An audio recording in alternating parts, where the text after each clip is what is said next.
Welcome to our channel. Today we how to authorize Monday.com CRM for client onboarding workflows, complete guide step by step clearly. To get started, navigate to the Monday.com CRM dashboard.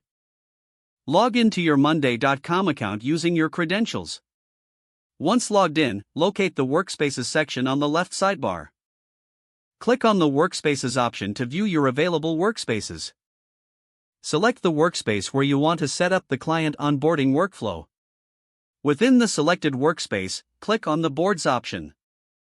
This will display all the boards you have within the workspace. Choose the board specifically designed for your client onboarding process. If you don't have a board for this purpose, create a new one by clicking on the plus New Board button.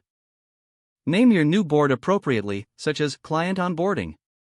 Next, set the columns you need for your onboarding workflow. Add columns for essential details like client name, contact information, and status. To include automation, navigate to the Automations option at the top of your board. Click on Add New Automation to explore the available options. Select an automation recipe that suits your onboarding needs. Customize the automation parameters according to your workflow requirements. Once configured, click on Activate to enable the automation. Next, locate the Views section at the top of. Explore views like Kanban, Timeline, or Calendar to visualize your onboarding tasks. Select a view that best fits your team's workflow. Now, integrate any third-party applications if necessary.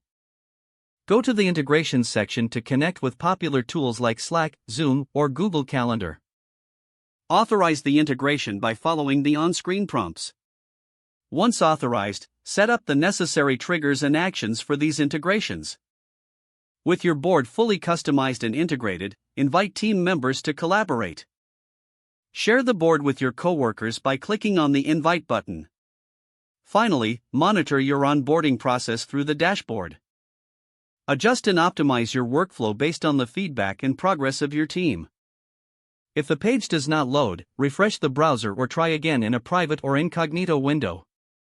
Make sure you are using the correct email address, then retype it carefully to avoid small typos.